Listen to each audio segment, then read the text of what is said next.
Program Manya ebiro teweetaaga kugisubwa. Tuula tuyige. Mugana ne mwannyinaze nkwaniriza nate mu program yaffe eno Manya ebiro. Mukama yebala akukuumye, Mukama yebala akulabiridde, ekitiibwa n'ettendo bidde gy'ali, kisa kye na kwagala kwe gwe okubanga okyali mulamu, agulumizibwe atenderezebwe ng'emirembe egitaggwaawo. Kusaba nno nga nkwegayirira nga tetunnaba kutandika ekyokuyiga eky'olwaleero, tusooke tuyitemu mu kyokuyiga kiri, kuba kino ekyokuyiga kyeyongereza ku kyokuyiga kiri kye twalaba, kye twatandikako luli, ekyokuyiga ekiriko omutwe ogugamba nti obudde ebiweddeyo ku ddembe erya obudde kirabika nga buweddeyo ku ddembe erya Amerika. Muganange ne mwannyinaze luli twalaba nti Amerika eno ensolo ey'okubiri esituka eyogerwako erina obubonero bwe twajja tulaba, era obubonero obwo bwe twajja tulaba twalaba nga Amerika eno yatandika na ddembe, era mu kutandika n'eddembe n'ejjanga ekula. Akabonero akasooka ke twalaba kaali kalaga mu kabonero ako ensolo eyasooka eri eva mu nnyanja naye eno eva mu lukalu. Akasumuluzo akasooka ke twalaba kaali katugamba nti yalina okugira mu kiseera ekituufu, era ne tulaba nti ensolo eno yajja oluvannyuma lwa 1798. Akasumuluzo akokubiri yalina okulabika mu kifo ekituufu. Twalaba nti yava mu lukalu, teyava mu kifo, yava mu ddungu, teyava mu kifo mwali bantu bangi. Akasumuluzo akokusatu ke twalaba luli kaali kalaga nti yali yakubeera ggwanga pya oba nsi mpya etaaliwo olubereberye, etaali ku mawanga gali amalala agasooka ge twalaba 10, naye lyali ggwanga pya. Akasumuluzo akokuna ke twalaba lyalina kututumuka mangu, yajja mangu, yatutumuka mangu, yasituka mangu, nebeerawo mu bwangu. Olwekyo muganange ne mwannyinaze akasumuluzo akokutaano kaali nti yalina okubeeramu eddembe ly'abantu. Yatandika n'eddembe ng'eyawula eddembe eby'obufuzi ng'abantu balonde n'eddembe ery'okuba ery'okusinza. Akabonero akalala ke twalaba mu mbeera y'emu ke twamaliriza nako kaali akabonero ak'omukaaga. Mu kabonero kano yalina okuwulirwa ensi yonna, era twalaba nti yawaliriza abantu bonna okusinza ensolo eri ey'olubereberye eyasooka. Mu mbeera efaanana bw'etyo ensolo eri ey'olubereberye gye twalaba medieval church oba papacy system, enkola ey'obwapaapa, ensolo eyo ey'olubereberye twagiraba nti nayo yawalirizanga abantu okusinza nga basinza kifuba byo byetaddewo. Kakati ate eno ey'okubiri etandikira mu ngeri ya kusinza bulungi, naye ate eddamu okuwaliriza. Demokrasiya gwe yalina ow'eddembe ery'okulonda ddala kisobokera okuba ddala ng'esobola omusaanyaawo, ng'esobola okkiggyawo n'ekigirawo ddala, eddembe ly'okusinza n'erijjawo ng'abantu tebakyalirina. Demokrasi oyo ali mu United States eyakoppebwa n'amawanga ag'e Bulaaya, kisoboka okuba eky'obutagatta ddiini na byabufuzi, kisoboka okuba nga kati bagenda bijjawo okuteekawo amateeka aganaabigirawo ddala. Kino nno kituleeta kabonero akalala ak'omusanvu. Kabonero ak'omusanvu ke kaliwa? Kabonero ak'omusanvu kano ensolo eno ekyuka n'ekyusa enkola yaayo etya. Yali yakukyusa empisa zaayo okuva ku mwana gw'endiga efuuka ogusota.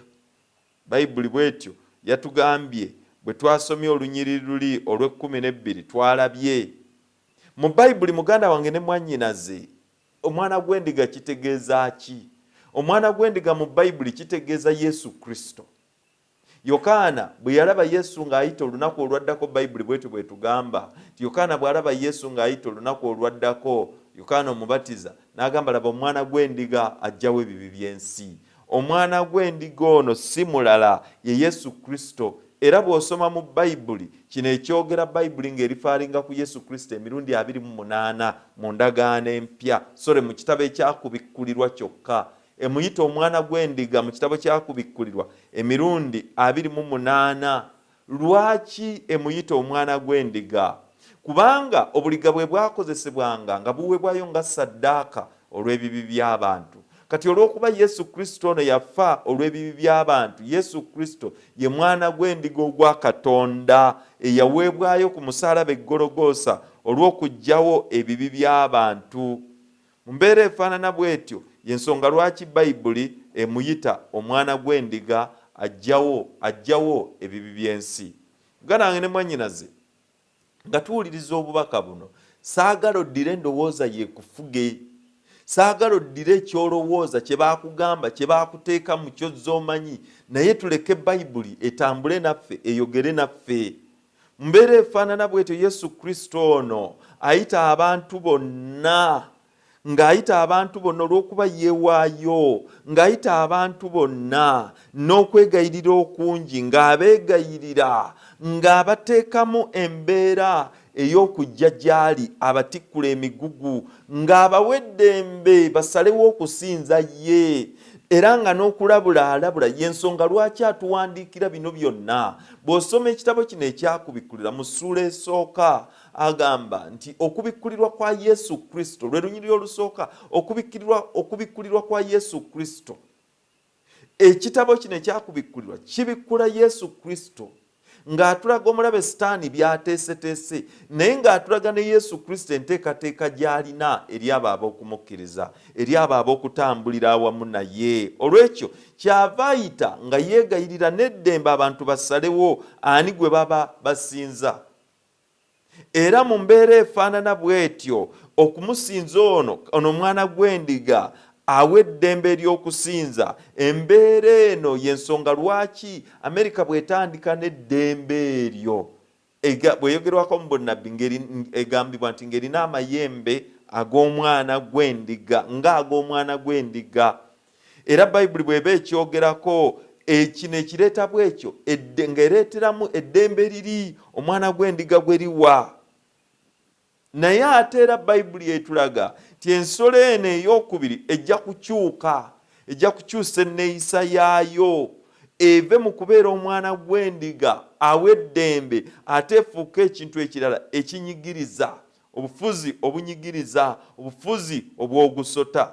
Mu kubikkulira essula y'e13 olunyiriri olw'11 lwatulaze nti United States eti yatandikira mu ddembe ery'okulonda, democratic powers nga zigasse wamu, olunaku olumu ejja kukyuka eyogere ng'ogusota, eyogere ng'ogusota, ekitegeeza eyogere nga Sitaani. Mu kubikkulirwa mu bunnabbi ogusota kitegeeza Sitaani. Kubikkulirwa 12 olunyiriri olw'9 eyo ojja kusomayo. Era mu mbeera efaanana bw'eti olunaku lujja era obubonero bweragira ddala bulungi ti embeera eno etandise okukyuka. Waliwo ebintu ebikolebwa bw'otunuulira mu bukulembeze buno, ebiseera bino ebikolebwa nga bw'obyetegereza si eri Amerika nga bwe yatandika. Mu Amerika tewawulirangayo nti babbi obululu, naye ate mu biseera bino mirundi giri emeka ndowooza 2-3 kyogerebwa nti bwe kityo bwe kiri. Naye ate embeera eyo egenda ekyuka, embeera etasobola kugumiikiriza, si bya bululu byokka, naye embeera ey'obutasobola kugumiikiriza egenda yeeraga mu nneeyisa yaayo, egenda yeeraga omutima guli gwe yalina. Era mu mbeera efaanana bw'etyo bino byonna ejja byejjako ebiteeke wabbali, eryoke egatte eby'obufuzi n'ebyeddiini. Naye buli lwolabanga embeera ng'ebyobufuzi byegatte n'eddiini, gavumenti yonna kasita yeegatta mu byeddiini n'ebiyingiramu, ekiddirira kiba kuyigganyizibwa eri abo abagiwakanya. Olw'ekyo mu mbeera efaanana bw'etyo Bayibuli etegeeza ki bw'egamba ti neeyogeranga ogusota, neeyogeranga ogusota? Ki kyetegeeza wano? Bayibuli kyetegeeza muganange ne mwannyinaze bye bino: okuyita mu mateeka gaayo, okuyita mu biragiro byayo, eteekawo amateeka, eteekawo obukiiko, eteekawo obubiina, amateeka n'obukiiko nga bulondeddwa olw'ekigendererwa eky'okuteekawo amateeka aganyigiriza, amateeka agakontana, agaziyiza abantu okusinza Katonda mu ddembe. Ng'abalonde bano, abalonde ab'omu nsi yonna bwe bayisa amateeka, bwe kityo ekozesa abalondebwa bano okuyisa amateeka. era abo abalondeddwa bwe bayisa amateeka ge baba bayisizza gaba mateeka agoogerera eggwanga eryo. Olw'ekyo ne bano be balonze bagenda kutandika okuyisa amateeka gano ge bayisa nga gayogerera eggwanga eryo gwa weeyimiridde, naye ng'amateeka gano ge bayisa bunyigiriza bantu mu by'okusinza. Olw'ekyo ku Bikkulirwa 13 ayogera ku nsolo eno ng'ekyusa okwogera nga omwana gw'endiga n'etandika okwogera ng'ogusota. Okuyita mu mateeka ge banaayisa bajja kuggyawo eddembe ly'okusinza. Bajja kuggyawo eddembe ly'okusinza nga buli omu talina ddembe kusinza nga bw'ayagala. Ku Bikkulirwa 13 olunyiriri olw'12 lwatugambye nti neekozesa obuyinza bwonna obw'ensolo eyasooka ey'olubereberye mu maaso gaayo. Ekozesa obuyinza bwonna. Kakati ekibuuzo ekibuuzibwa kiri nti where will the church state union lead? Bwe bineegatta bino eddiini n'ekkanisa kiki ekigenda okubeerawo, binaaba bitwalawa? Ekinaddirira si kirala kuggyawo democratic nations.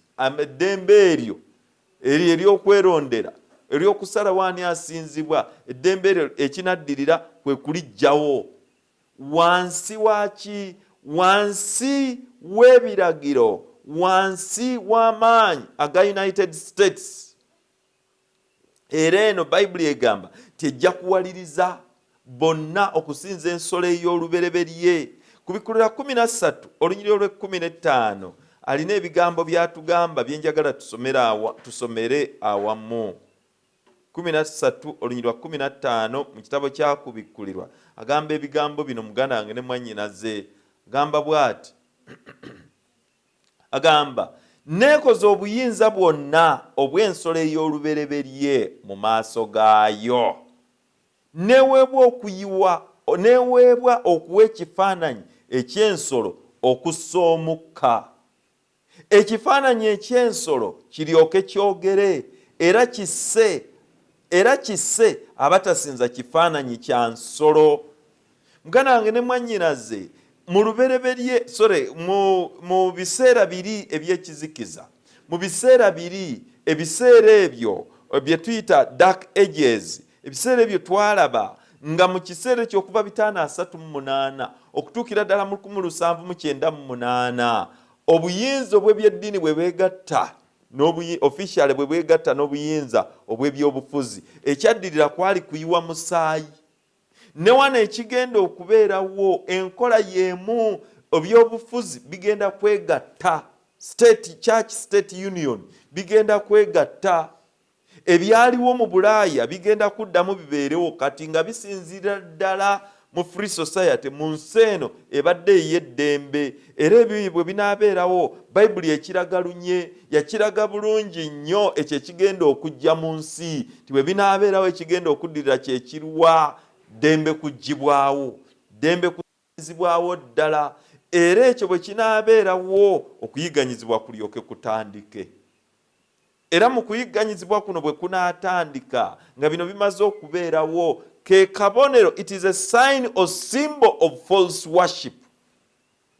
Buli lwe byegatta church and state, ekkanisa ne byegatta n'ensi, ekiddirira kuba kusinza okufu. Kusinza nga tebasinza nga Katonda bw'agamba. Kusinza kwa kuwalirizibwa kukola gavumenti kyegamba ng'eyita mu linnya ery'eddiini. Era mu mbeera efaanana bw'etyo waliwo ebiragiro bingi, ebiragiro eby'eddiini mu Amerika nga bisoomozeddwa. Kankuwa ekyokulabirako, Bayibuli etugamba musajja na mukazi kugattibwa. Amerika egamba musajja n'omusajja basobola okugattibwa. Si kyekyo kyokka, omuntu n'ensolo, bestiality, bisobola okubeerawo ekkiriza.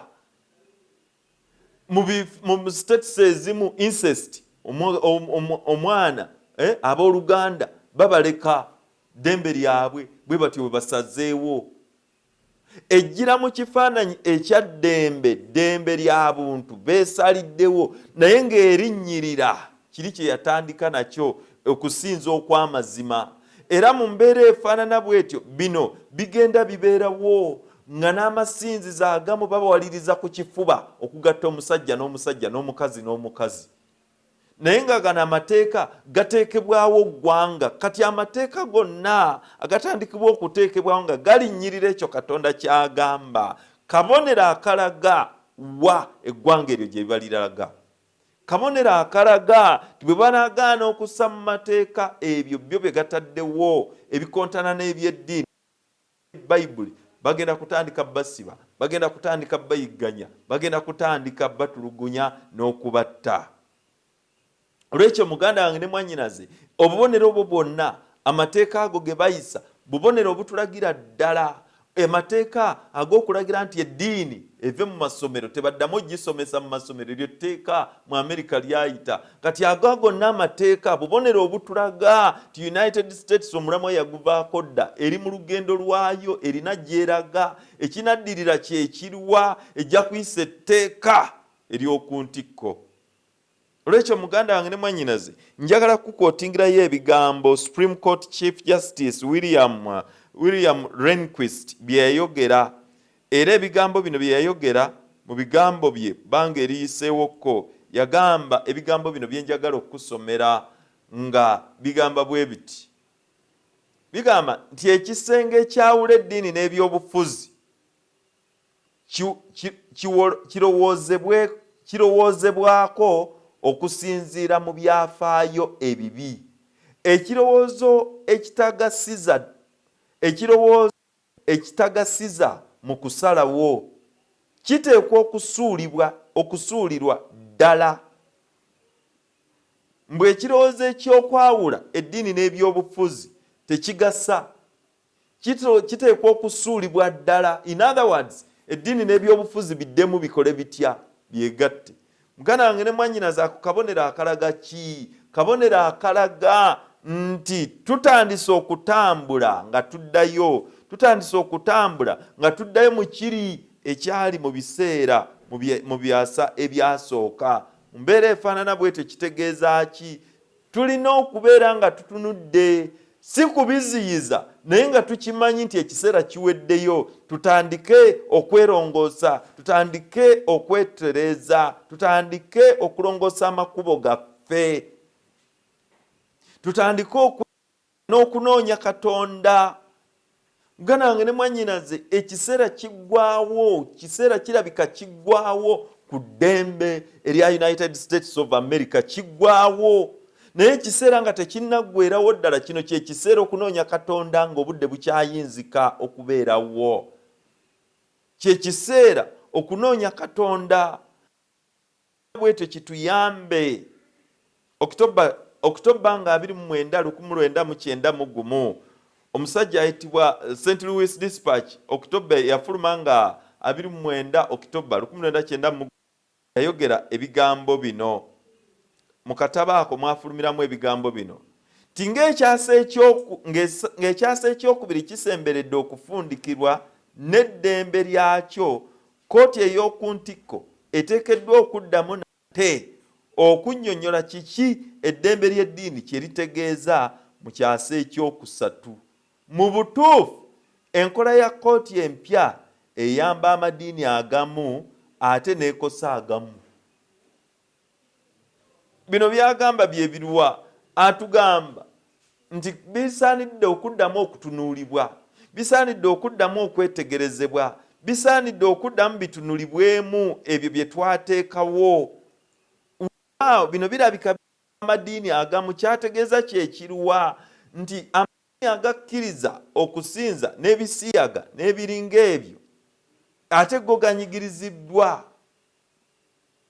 Muganda wange ne mwannyinaze, nti eddembe ly'eddiini lirina okuddamu lyetegerezebwe, giyinza okuyamba amadiini gonna.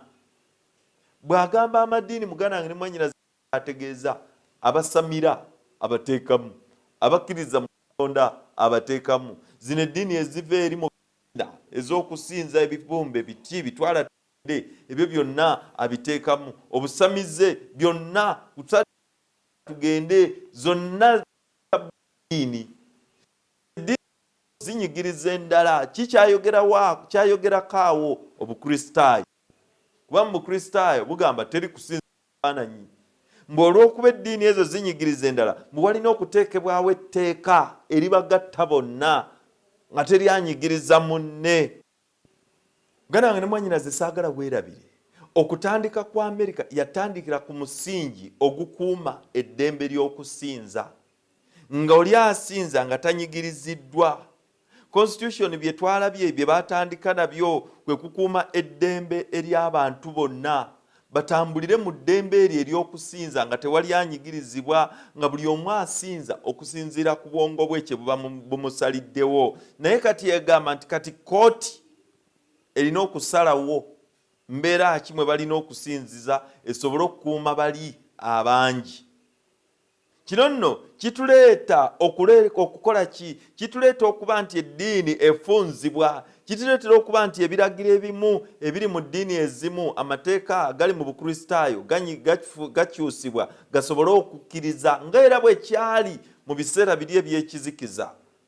Eddiini yatandika amateeka okugenda nga gakyusibwa okusobola okwakomodeetinga bali abasamize n'abalala n'ebiringa ebyo. Ne bitandika okuyingira, okwewalula nga biyingira mu kkanisa. Kaakati wano kyagamba ti ne bino bitandise bitandika okukyusibwamu. Sitaani buli mbeera yonna alina engeri gy'ajja ng'asituka mpola mpola ng'ateekawo obubinja bw'abantu obujja bugamba mu bulwanirira ddembe ly'abantu. Eddembe ly'abantu si ly'eddembe lya Katonda. Eddembe lya Katonda kwe kulaba nga Katonda asinzibwa. Olutalo lwe tulimu lutalo lwani alina okusinzibwa na ngeri ki gy'alina okusinzibwamu. Lutalo lwa kuba ti Katonda oba kitonde. Kati Sitaani wano ye ayita mu bibinja buno obutonotono. Era mu bibinja buno ojja kwolaba nga waliwo ekiyitibwa radical groups.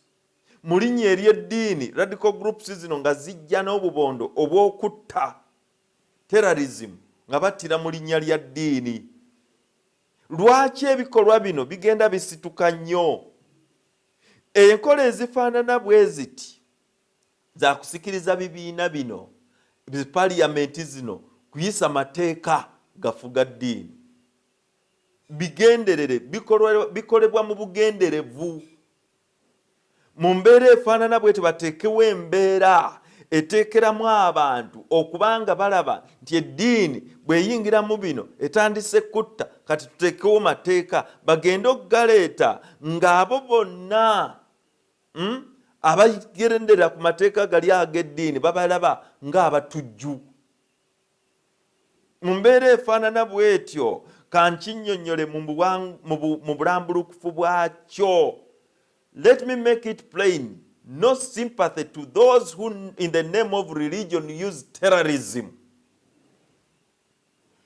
to secure political power. Tewaliwo mbeera efaanana bw'etyo. Ebyo bigendererwa bya Sitaani kuvumaganya madiini asobole okulaba ng'eddiini bw'agivumaganya bano bwe basiteekta amateeka zi parliament bwe ziyisa amateeka ebiragiro nga buli muntu yenna agamba ti kituufu. Kubikulira essula y'e13 Baluumi essula y'e13 olunyiriri olusooka agamba ebigambo bino. Mu kitabo kya Baluumi essula y'e13 olunyiriri olusooka agamba bw'ati: buli muntu yenna awulirenga abakulu abafuga, kubanga tewali bukulu butava eri Katonda. N'abakulu abaliwo baalagirwa Katonda.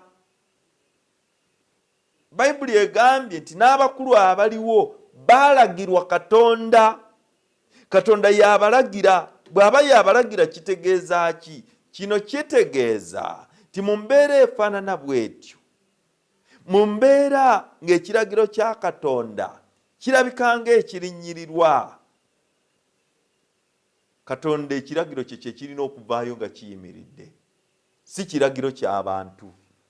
Muganda wange ne mwannyinaze, buli lw'olabanga nga etteeka litugamba kituufu, Bayibuli etugamba tugonderenga abakulu abafuga, naye nga nabwo balagirwa Katonda.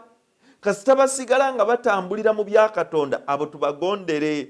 naye buli lwe kibeeranga in matters where obedience to God is at stake, bwe kiba nti okugondera Katonda kwe kuteereddwa ku minzaani, wano Katonda ki kyatugamba? Katonda kyatugamba, God tells us to be loyal citizens of society if it means to control radical elements.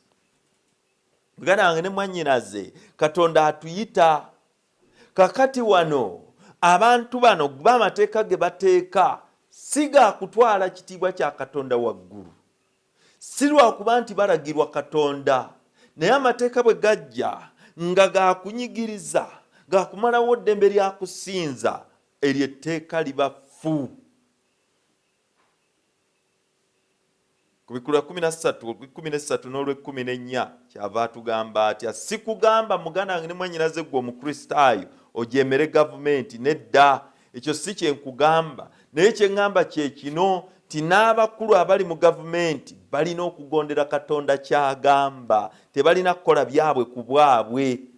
Ku Bikulu 13 olw'13 ne 14 agamba bw'ati, neekola obubonero bunene era okussa omuliro okuva mu ggulu ku nsi mu maaso g'abantu, n'erimba abatuula ku nsi olw'obubonero bwe yaweebwa okukola mu maaso g'ensolo, kubanga gy'emizimu gy'abaluba n'erimba abantu bonna abatuula ku nsi olw'obubonero bwe yakola okuva mu ggulu, ng'ekola obubonero obwo mu maaso g'abantu. Muganda wange ne mwannyinaze, kiki Bayibuli kyegamba wano? Bayibuli kyetugamba kiri kimu, nti ensolo eno ey'okubiri eyaweebwa obuyinza ejja nakukola ebyamagero, ejja kukozesa amaanyi ga Sitaani erimberimbe abasajja n'abakazi, ejja kukozesa ebyamagero.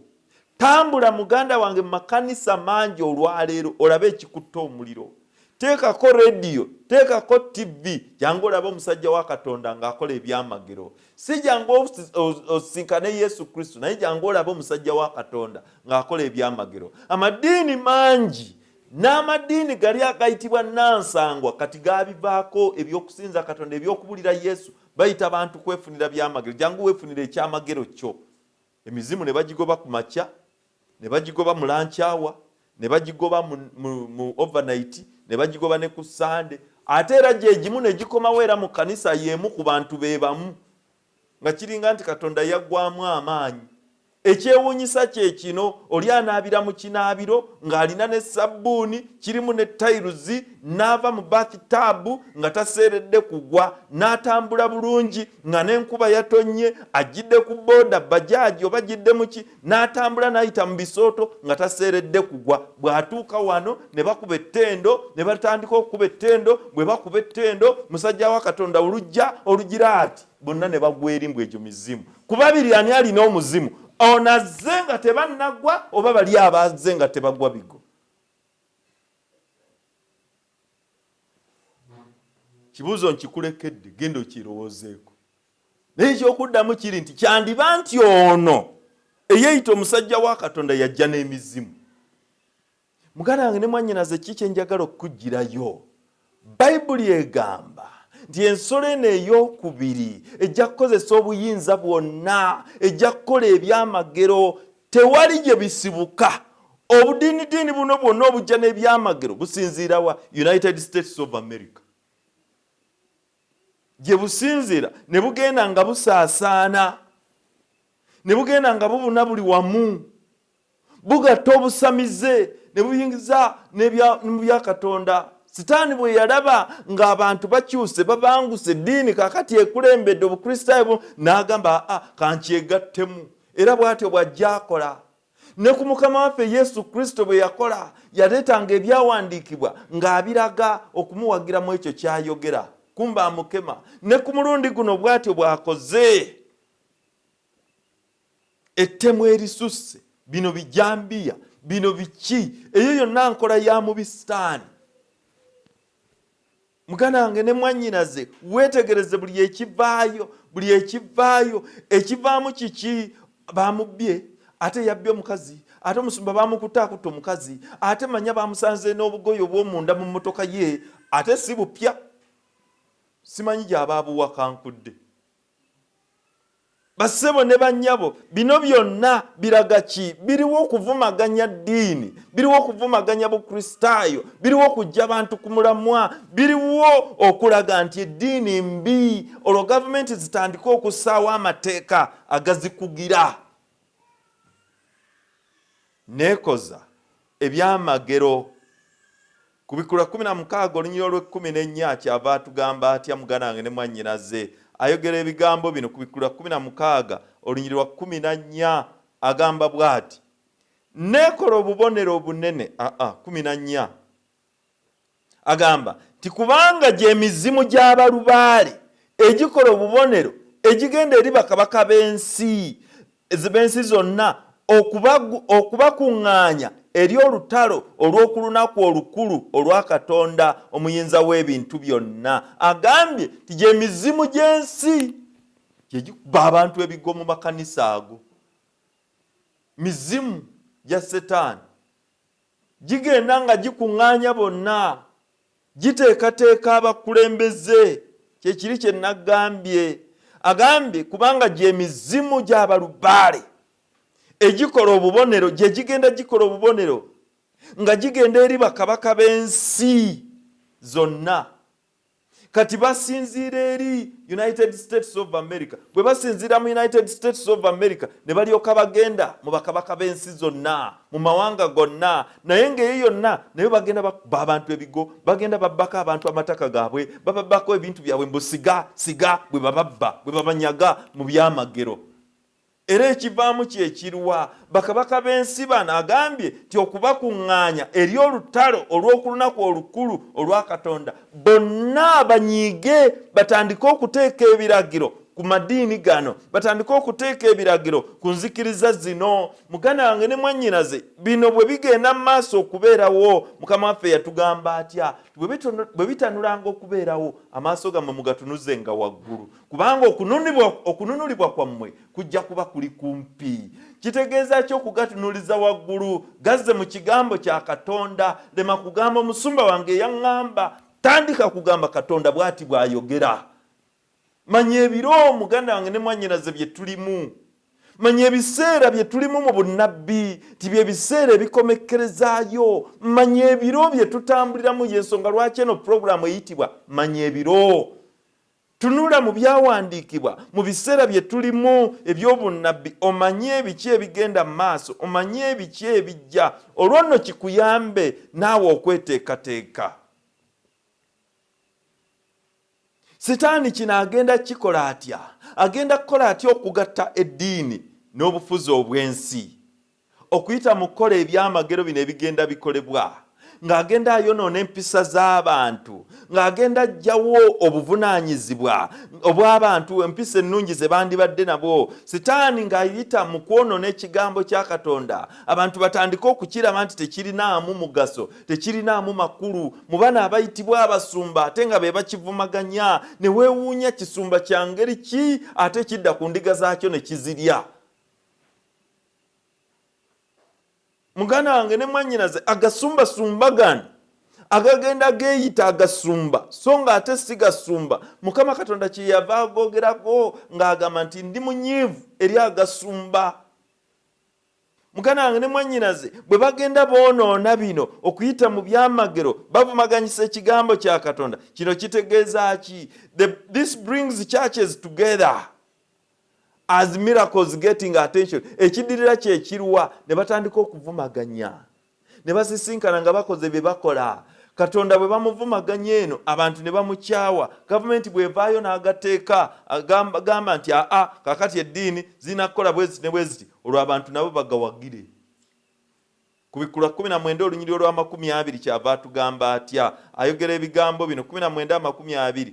Ensolo neekwatibwa era wamu nayo nnabbi ow'obulimba eyakola obubonero mu maaso gaayo, bwe yalimbisa abo abakkiriza enkovu y'ensolo n'abo abasinza ekifaananyi kyayo.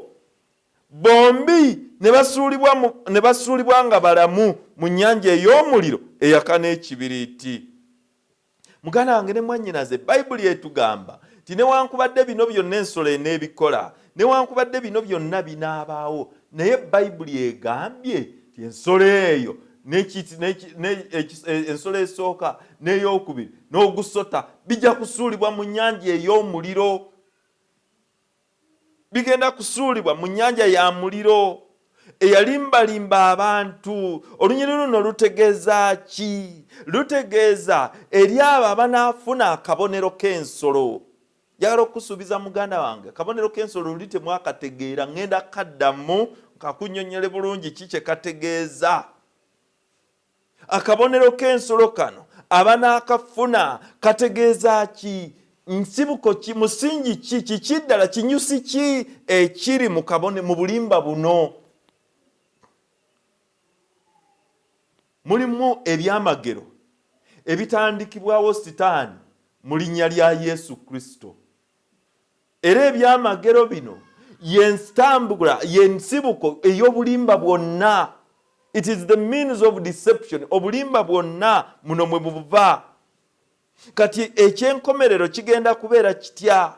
Ekyenkomeredde bino bye bigenda okuvaamu. Yesu Kristo alagibwa mu kiseera kino. Yesu Kristo yalanga era n'abuulira nti mu biseera eby'enkomerero wagenda kubeerawo embeera ezitategeerekeka, wagenda kubeerawo okubulwa eddembe, wagenda kubeerawo entalo, wagenda kubeerawo obunyazi. Nga tannaba kudda, embeera empisa zigenda kwonoonekera ddala. Era Yesu Kristo alina okulangirira kwe yakola bwe yayogera ebigambo bino ng'agamba nti ng'enkomerero tennaba kubeerawo, wagenda kubeerawo okutabuka kw'obutonde. Natural disasters, wagenda kubeerawo okutabuka kw'obutonde, wagenda kubeerawo amataba, wagenda kubeerawo bimusisi, wagenda kubeerawo okufiirwa mu byensimbi, business okufa, wagenda kubeerawo entalo. Ebyo byonna Mukama waffe Yesu Kristo yabyogerako. Kiyinzika okuba nga okudda kwa Mukama waffe Yesu Kristo kunaatera okuba ekyokuddamu kye kino nti ye kunaatera okutuuka. Ebiriwo byonna mu nsi, endwadde ezitalina ddagala, abantu okwonooneka mu mpisa, abantu okuba, ate ekyokabi kye kino omulabe Sitaani kyasoose okukola kwe kuddira endiga n'azijja ku basumba abatuufu. Bayibuli egamba nti nja kuba omusumba n'endiga zisaasaane. Muganda wange ne mwannyinaze, bino byonna, entalo, okulugwamu empisa, bizinesi okufa, agalwadde agatategeerekeka, obutonde okutabuka, ennyanja musisi, ennyanja mataba n'ebiringa ebyo byonna okubeerawo. Ebyo byonna bitulaga Mukama waffe kye yayogera nti enkomerero eneetera okutuuka. Luka essula eya 21 olunyiriri olw'e10 okutuuka ku lw'e12 agamba atya? Luka essula ya 21 olunyiriri lwa 10 okutuuka ku lw'e12 agamba, n'alyoka abagamba nti eggwanga lirirumba eggwanga, n'obwakabaka bulirumba obwakabaka. Walibaawo n'ebikankana ebinene, ne mu bifo ebirala enjala ne kawumpuli. Walibaawo n'ebitiisa n'obubonero obunene obuva mu ggulu. Walibaawo n'ebitiisa n'obubonero obunene ebiva mu ggulu. Eggwanga lirirumba eggwanga. Ekyo kitegeeza ki? Ntalo, mirembe kuggwa mu nsi, entalo ez'amaanyi. Tuli ku bunkenke, yalinga tuli ku bunkenke wonna. Muganda wange ne mwannyinaze, ebyo bitulaga ki? Bitulaga nti Mukama waffe anaatera okudda. Bitulaga nti Yesu Kristo ajja. Bitulaga nti ensi agizingako. Musisi akuba buli kiseera, n'akuba n'ajjawo byajjawo. Eggwanga lirisitukira ku ggwanga, obwakabaka ku bwakabaka. Ezo zonna ntalo. Ebyo bitegeeza ki? Bitegeeza obutabaawo mirembe. Bitegeeza entalo eza buli ngeri. Mu mbeera efaanana bw'etyo, kankikuteere mu bulambulukufu bwakyo, ebyafaayo bitulagira ddala bulungi nti enjala yeeyongedde. Bitulagira ddala bulungi nti musisi yeeyongedde. Bw'osoma, bw'otunulira ku mawulire, kumpi buli mwaka, buli kiseera, buli omusana lwe gutandika, sama buli lwetandika e Bulaaya, omuliro ogwaka gwokka ne gwekuma gwokka ku bibira. Amataba, ate enkuba bw'etandika, amataba ne gatandika. Tegali Bulaaya yokka, naye ne wano weegali. Tunuulira bizinesi z'abantu okuva omwaka oguwedde 2020, kiri kitya eyo? gwe zitunulira ozeetegereze, tandikira ku bibyo by'obadde okola, si bizinesi zokka naye n'emirimu employment w'obadde okolera. Abasomesa bamaze emyaka 2 tebakyakola, tebakyasasulwa musaala. Ebyo byonna biraga ki? Ebyo byonna biraga nti tuli mu katyabaga, biraga nti ekiseera kiweddeyo. Mu mbeera efaanana bw'etyo, mu mbeera etategereka, wano sitaani ate naye waaleetera obulimba bwe. False religious revivals. Mujje eri Katonda, mujje tubasabire, mujje Katonda akola ebyamagero, mujje mu mbeera efaanana bw'etyo. Abasajja n'abakazi ne bava ku mazima amatuufu ne batandika okunoonya, ne bava ku mazima g'ekigambo kya Katonda ne batandika okunoonya ebyamagero. Ne bava ku mazima amatuufu ne batandika okunoonya enjigiriza ez'abantu, obulombolombo obw'abantu. Abantu ne beesanga nga bakwatiddwa mu kakunizo ak'okudda obujja okw'obulimba. Olwekyo muganda wange, bava ku mazima ga Katonda ne batandika okugenda ku ndowooza z'abantu. Kino ne kijja ne bagenda n'ekyo. Isaaya essula ey'omunaana olunyiriro lwa 20 kyava atugamba ebigambo bino mu Isaaya 8:20. Agamba tudde eri amateeka n'obujulirwa. Obanga teboogera ng'ekigambo ekyo bwe kiri mazima, obudde tebugenda kubakeerera. Bayibuli egambye leka tudde eri amateeka n'obujulirwa. Amateeka kye ki? Kigambo kya Katonda kyonna okuvira ddala ku lubereberye okutuuka ku bikkulirwa. Mu biseera bino eby'enkomerero kye tulina okutambula nakyo kye ki muganda wange ne mwannyinaze? Kye tulina okutambulira nakyo si kirala, kye kigambo kya Katonda nga kye kitukuuma kyonna, ate si bitundu byakyo. Bayibuli yonna gye tulina okutambuliramu.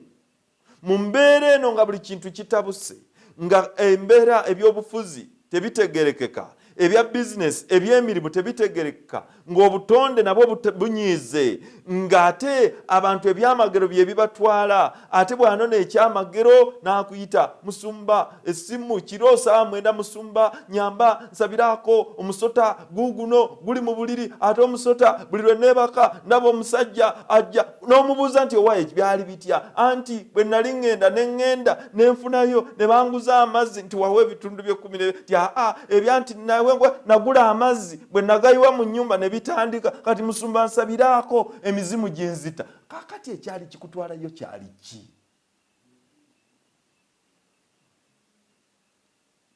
Wali walemu okujja nkusabire, ate kakati bamaze okuwa bisitaani byo bikutulugunya bikubonya. Musumba kale mujje, tewali buzibu, tujja kusaba Katonda ajja kuwangula byonna, naye tomala gagenda mu ebyo dduka misana ng'obudde bukyalaba. Kiki kyentegeeza muganda wange ne mwannyinaze? Ebyobulimba bino byonna abantu nga tukyukira Katonda, leka tumukyukire mu mwoyo ne mazima, tumukyukire ffenna. Abantu tutandike okunoonya Katonda nga tumunoonya mu mwoyo ne mazima. Muganda wange ne mwannyinaze, njagala okukutegeeza, ekkanisa bw'oziraba nga zonna zitandise okuŋŋaanya, n'ekkanisa eddiini ziri nansangwa nga zitandise okweyolekeza mu byamagero, kati ate owulira simanyi ku lusozi wa gye muba mugenda mufune ebyamagero, abo ne bagenda. Ate n'owulira abala nti ate Manya wa gye muba mugenda mufune ebyamagero. Katonda waawo oyo atabeera mu kifo kyonna. Nze owange gwe nsinza, omutonzi w'eggulu n'ensi, mmanyi nti buli wembeera naye abeerawo.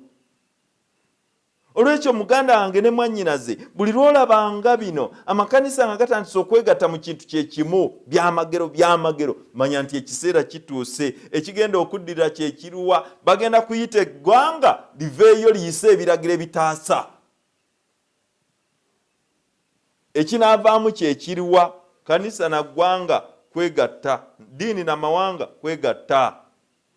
Muganda wange ne mwannyinaze, njagala okukutegeeza bino byonna bitegeeza ki? Bino bw'olabanga nga kizze kityo, bino bw'olabanga nga bitandise okubeerawo, bw'olabanga ng'etteeka litandise okujja, amateeka gatandise okujja, ekinaavaamu kye kiruwa? Ekkanisa, eddiini bw'eneegatta n'ebyobufuzi, ekigenda okuvaamu kye kiruwa? Common day of rest and worship. Gavumenti egenda kulangira nti kaakati nga bwe biri bwe biti waliwo okutabanguka era nze nafuna dda okulaba ne ŋŋamba nti bino byonna bye tugendamu gano galwadde agatawona ate makanisa mugaggale ate manya mukole mutya ate biruwa ekiddirira bagenda kugamba nti kakati musinze ku lunaku lumu mwenna ate tebagenda kugamba sabbiiti ey'amazima ey'olunaku olw'omusanvu bagenda kugamba musinze mwenna ku Sande. Muganda wange ne mwannyinaze bweno byonna mukama waffe yabyogera nti bwe mubirabanga nga bijja gavumenti zigenda kwegatta. They will unite to not to appease God, to appease themselves and the angry God. Bagenda kwegatta kwesanyusa kukola bo bye baagala naye nga bigenda kuba binyiiza Katonda. Bagenda kugira mu kifaananyi ekyokugamba nti baleesa amateeka gano ensi basobole okugizaayo eri Katonda abantu batandike okusinza Katonda. Obutonde bwonoonese nnyo kakati obutonde leka ffenna tuwummule ku lunaku lumu okusobola okutaasa obutonde. Buli kintu kyonna kiwummule. Era olunaku luno olumu lwe bagenda okulonda kye kicupuli kya sabbiiti ey'amazima. Era olunaku lwe banaalonda bajja kukozesa ekya majority. Katonda naku twayiga tulaba bwe tunaaba tuyiga tujja kulaba Katonda tagenda na majority, Katonda agenda na kituufu. Katonda tagenda na basinga bungi, Katonda kyanoonya kye kituufu. Ekikulu mu byonna muganda wange ne mwannyinaze kyolina okumanya kye kiruwa. Kyolina okumanya muganda wange ne mwannyinaze mu lutalo luno olunene lwe tulimu, the central issue in the conflict of good and evil is worship. Mu lutalo luno lwe tulimu tosobola kugamba nti oli nampa wengwa. Ekinyusa ekikulu mu lutalo luno kusinza. Ani alina okusinzibwa? Alina kusinzibwa ddi? Alina kusinzibwa atya? Kyekinyusa ekikulu. Ekitonde ekyatondebwa nga kiwakanya omutonzi.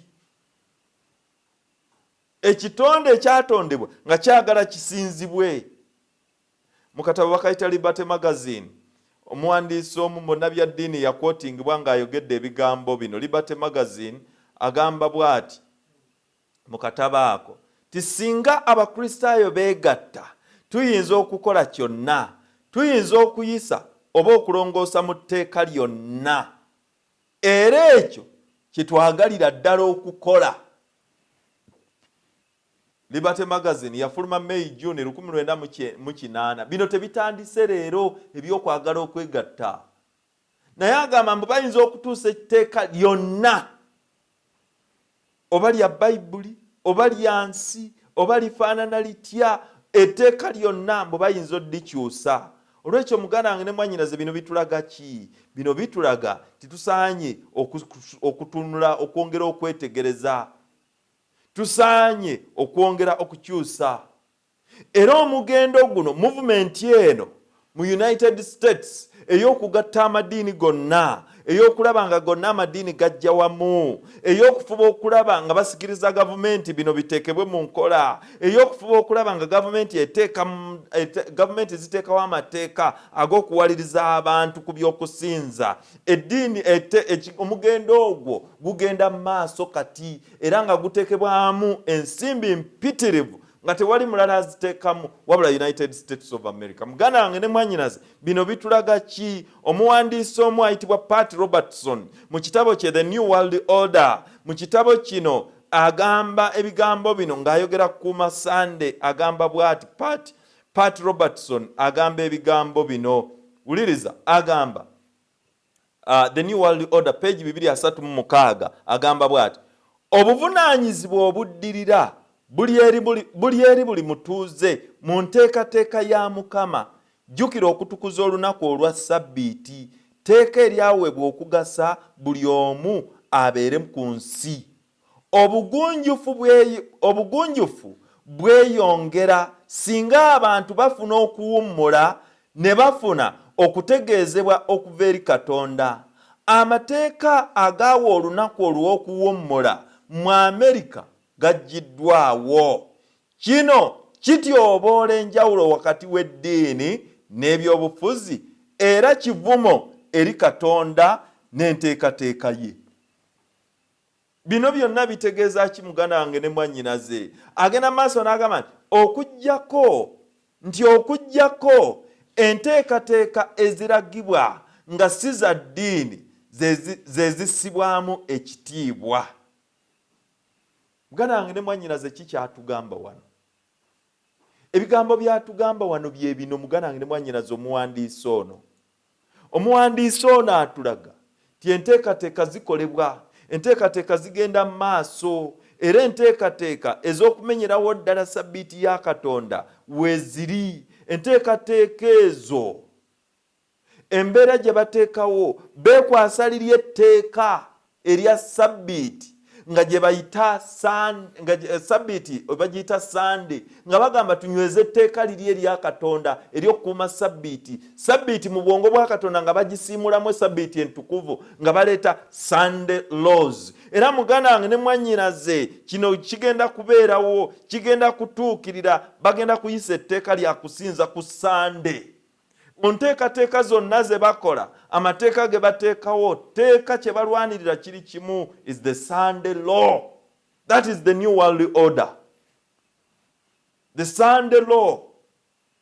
Mbu yenteekateeka ey'okuzzaamu abantu empisa, yenteekateeka ey'okukomyawo abantu eri Katonda. Naye muganda wange ne mwannyinaze, Bayibuli etugamba mu kubikkulirwa essula ey'e14 olunyiriri olw'omukaaga n'olw'omusanvu agamba ebigambo bino: ne ndaba malayika omulala ng'abuuka mu bbanga ery'omu ggulu ng'alina enjiri ey'emirembe n'emirembe okubuulira abatuula ku nsi na buli ggwanga n'ekika n'olulimi n'abantu, ng'ayogera n'eddoboozi ddene nti mutye Katonda, mumuwe ekitiibwa, kubanga ekiseera eky'omusango gwe kituuse. Mumusinze eyakola eggulu n'ensi n'ennyanja n'ensulo ez'amazzi. Etteeka muganda wange ne mwannyinaze okusalawo kuli kumu: okusinza Katonda omutonzi w'eggulu n'ensi, oba okusinza ensolo. Kubikkulirwa 13:4 lyetteeka. Okusalawo kwekwo mu mbeera zino ez'enkomerero, mu biseera bino eby'enkomerero, okusalawo kuli eri ggwe. Okusinza obuyinza obw'ekigambo kya Katonda, oba obuwulize eri Kristo, oba okugondera amateeka ga Katonda, kiri eri ggwe. Kubikkulirwa 14 olunyiriri olw'12 kyava atugamba bw'ati: awo we wali okugumiikiriza kw'abatukuvu abakwata ebiragiro bya Katonda n'okukkiriza kwa Yesu Kristo. Awo wennyini awo we wali okugumiikiriza muganda wange ne mwannyinaze, nga tukwata ebiragiro ebya Katonda n'okukkiriza okwa Kristo, nga tukola nga Bayibuli bw'etugamba. Onooyimirira ku ludda ki? Etteeka bwe linaafuluma gw'ogenda kubeera wa? Ani gw'onoosinza? Muganda wange njagala okugamba okugezebwa kujja.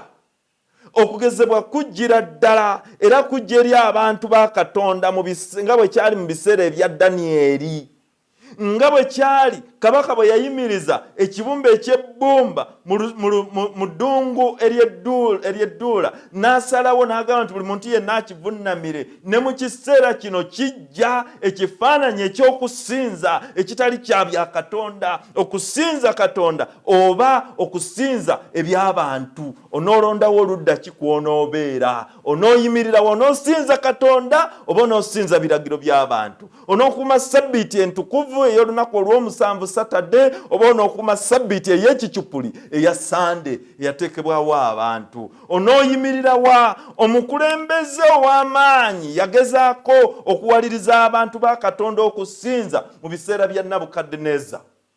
Kabaka Nabukadneza mu biseera ebyo bya Babuloni yawaliriza eggwanga lyonna, yawaliriza abantu bonna abaali mu ttwale lye okusinza. Naye mwalimu abavubuka basatu abaagaana. Mu ssula eyokusatu ey'ekitabo kya Danyeri, essula eyokusatu olunyiriri olw'15 agamba bw'ati: kale nno bwe munakkiriza nga muwulidde eddoboozi ly'akagombe n'endere n'ennanga n'amadinda n'ekidongo n'ekkondeere na buli ngeri yonna evuga, okuvunnama n'okusinza ekifaananyi kye nakola, kale naye bwe mutaasinze mu kiseera ekyo munaasuulibwa wakati mu kikoomi ekyaka n'omuliro. Era Katonda aliwa oyo anaabawonya mu mikono gyange. Nabukadduneeza bw'ababuuza abavubuka bano abasatu ne bamugamba, tegeera kino ayi Ssaabasajja Kabaka, Katonda waffe anaatuwonya, naye ne bw'ataatuwonye, ayi Kabaka tegeera kino, tetugenda kusinza kifaananyi kyo. Muganda wange ne mwannyinaze abavubuka bano basatu baayimirirawo. Naye gwe onooyimirira wa? Onooyimirira ku luuyi ki?